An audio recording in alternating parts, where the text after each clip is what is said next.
The result of the fusion between Dragon Ball's two most popular characters, Goku and Vegeta. Or are Goku and Vegeta really the most popular Dragon Ball characters? Does it actually get any bigger than Gogeta and Vegito? Why do goosebumps and hype reach whole new levels when these two fusion characters surface in the anime, manga, and movies? We get our fill of Goku and Vegeta on a constant basis, the same old crap. We see those Saiyans all the time, so when Vegito and Gogeta rock up, there are so many good feelings that we all experience. First of all, it's a bloody treat and feels fresh, seeing them arrive in their short appearances. You know there's going to be some badass moment. Secondly, it's intriguing when we experience their power combination of two of Dragon Ball's strongest characters. I think that's what truly fascinates us, is that we can take two of our favorites and result in the best of both, with a whole new selection of trick or treats to go with it. And not just Gogeta and Vegito, but we experience this in many fusions, such as Gotenks. What a bag of surprises he was in Dragon Ball Z. We also get to see Cauliflower and Kale merge and gives us a heavy-duty powerhouse known as Kefla. We also see fusion in another variety of ways, such as Namekian fusion with Piccolo, Nail, and Kami. We also see Majin Buu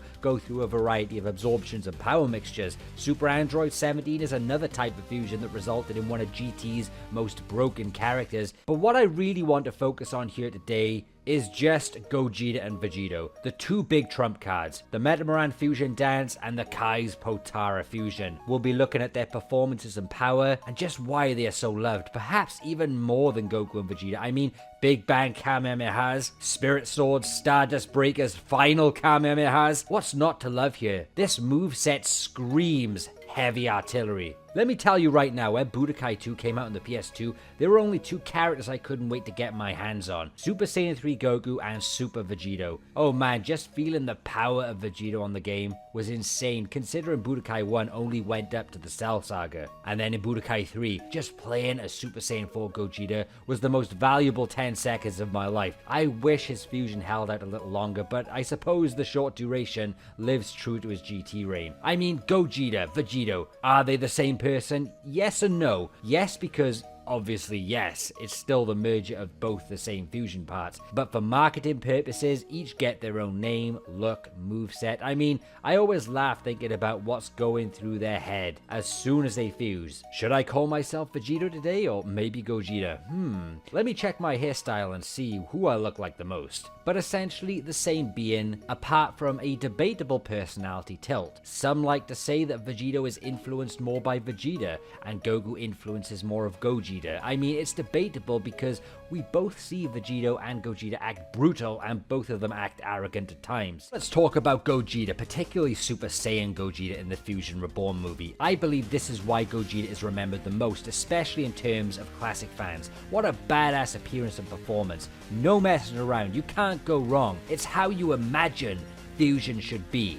Fuse, fight, kill. Job done, or in this case, a raise. Super Saiyan Gogeta got it done, and for a long time, that Super Saiyan Gogeta was the only Goku Vegeta fusion that got the damn job done, because Vegito diffused, Super Saiyan 4 Gogeta diffused, and I feel like this is why Janemba movie Gogeta is well respected and looks badass as a figure. His design as just a basic Super Saiyan with the halo looks so impressive, and the finishing move Stardust Breaker adds in a tremendous amount of uniqueness to that character. And this leads to Gogeta in the Broly movie in modern Dragon Ball times. This is how Super Saiyan Blue is done right. This is how Super Saiyan Blue should be portrayed. It made a hell of a difference in this battle. Man, you talk about your Gogeta 316, Gogeta Blue just stomped a mud hole in you and walked you dry. What an absolutely top-notch performance for a fusion character as well. The fight with Broly and Gogeta was intense, and I loved how Broly was adapting to Gogeta up until Gogeta went blue, and truly widened the gap and showcased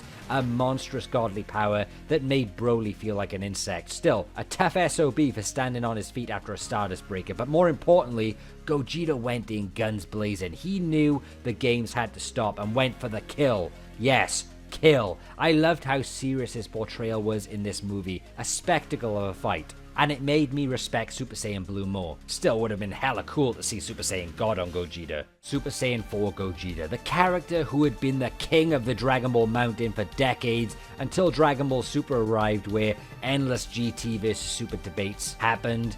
But with all that scale and gibberish aside, you've got to respect this monkey. Even to this day, he made his grand return in the latest video games, Fighters, Legends, to the point Super Saiyan 4 Gogeta is even promoted as the flagship face of Dragon Ball gaming. You've got Goku for everything Dragon Ball in general, but when it comes to Dragon Ball gaming, I see Super Saiyan 4 Gogeta's face, man. You see him on the front of news and headlines and banners, it's insane. And let's not forget the Super Dragon Ball Heroes promotional anime where fusion is a huge deal in that. We get to see the crazy brawl between all our favorite fusion characters. It's absolutely phenomenal how well Monkey and Gods can be in the same realm of power together. When it comes to Super Saiyan 4 Gogeta in GT, I see a lot of misunderstanding about how he goofed around and he's to blame for losing his fusion time against Omega Shenron. And yes, the Party Kamehameha is the ultimate troll move. I don't think I've ever seen such an insulting technique with how the move is delivered. It's one of my favorite moves, but you have to remember this. If you watch the fight, you will notice that Gogeta's plan all along was to cleanse the negative energy around the earth, baiting Omega into using his strongest attack, which he then converted that minus ball's power into positive energy. Then immediately after that was done, Gogeta went for the Big Bang Kamehameha. He went to finish it, followed up straight away with a second one where Plot made sure Omega survived so they could do the Spirit Bomb finale. Yes,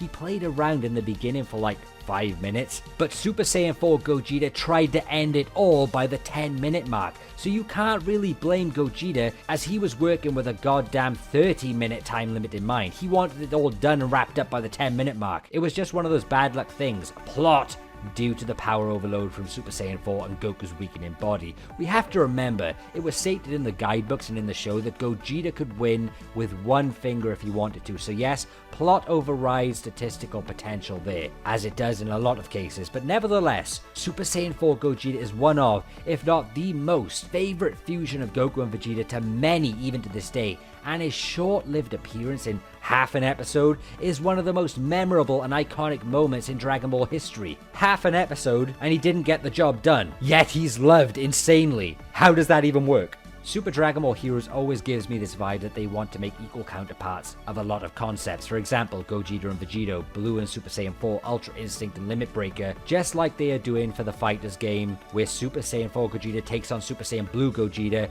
It's great for marketing and it brings in a lot of friendly competitiveness between fans and their favorites, balancing the playfield. I say friendly, but you know how the community can act in times of defending their favorite characters against another series. But to this very day, this is why I prefer Gogeta over Vegito. Due to their reputations and performances, I just always associate the name Gogeta with bigger, more fun, memorable moments. It seems like the main event name. Oh wait, I forgot about Skinny and Fat Gogeta, yeah. These are the strongest versions of Gogeta by far, and still more impressive than Vegito Blue. However, Tiensha is still the most powerful fusion in history.